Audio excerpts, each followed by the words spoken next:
দেশে একটাই আছে, যেভাবে সিন্দুর অপারেশন যে সাকসেস হলো, আমরা প্রায় 90 মিনিটে 11টা এয়ারবেস ভেঙে দিয়েছি। 25 মিনিটে 25টা জায়গায় আমরা উড়িয়ে দিয়েছি।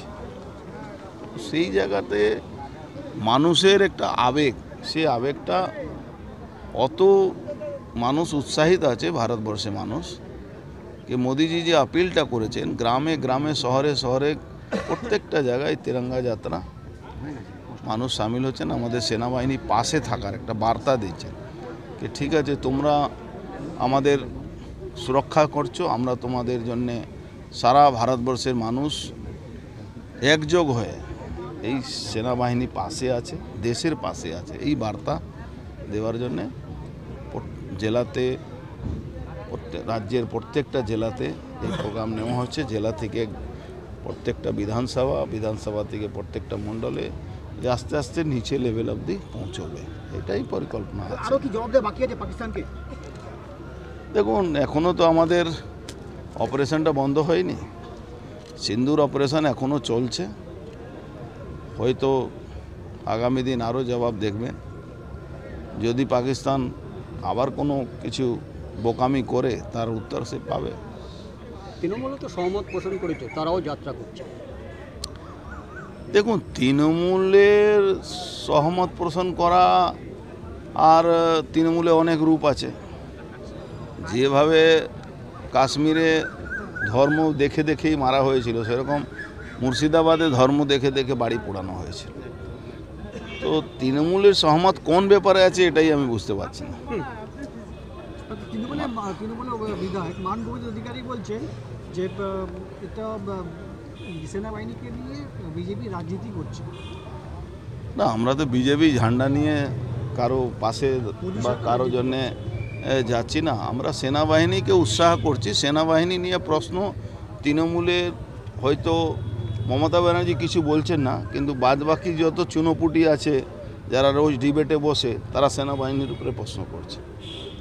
অল ইন্ডিয়া কংগ্রেস রাহুল গান্ধী প্রথমে প্রশ্ন করছিলেন না, এখন হঠাৎ প্রশ্ন করছেন কত মারা গেছে, কত বিমান পড়েছে, এইসব প্রশ্ন করছে।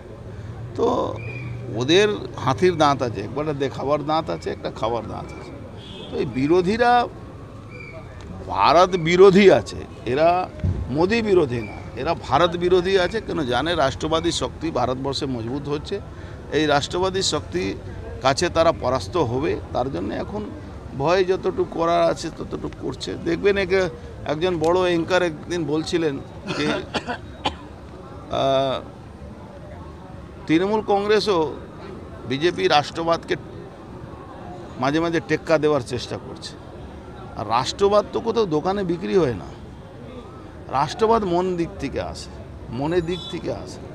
রাষ্ট্রবাদ একটা আবেগ আছে, সেই আবেগ কোনোদিন তৃণমূল বা কংগ্রেসের মধ্যে আসতে পারে না। নীতি আয়োগ বৈঠকে মুখ্যমন্ত্রী যান নীতি দিলেন, রাজ্যের উন্নয়নটা হবে কি করে? আসলে ওনার তো নীতি নিয়ে দরকার নেই, উনি অনীতি নিয়ে দরকার আছে, দুর্নীতি নিয়ে দরকার আছে, বাংলায় কীভাবে লুট করবেন তার নিয়ে দরকার আছে। এর জন্য উনি নীতি বৈঠকে যান না।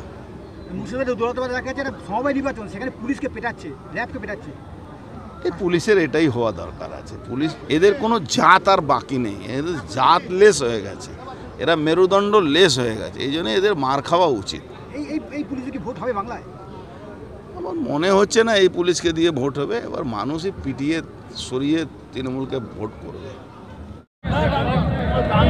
কাশ্মীর থেকে কন্যাকুমারী, কোচবিহার থেকে কাঁথি, দার্জিলিং থেকে দীঘা, কোচবিহার থেকে কাকদ্বীপ, সর্বত্রই ভারতীয় সেনাকে প্রণাম বন্দন করার জন্য মানুষ রাস্তায়, আর সবাই একটা আওয়াজ দিচ্ছে, প্রধানমন্ত্রীর সঙ্গে সবাই আছে।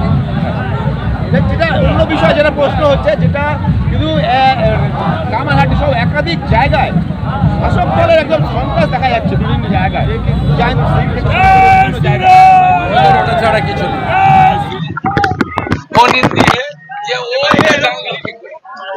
তাহলে আমারও একই কথা, ও এটা জানলো কি, ও কি তাহলে এদের মধ্যে পড়ে? দাদা, এদিকে লোকসভার বিভিন্ন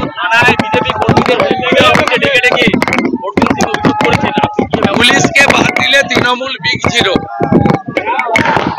বিগ জিরো।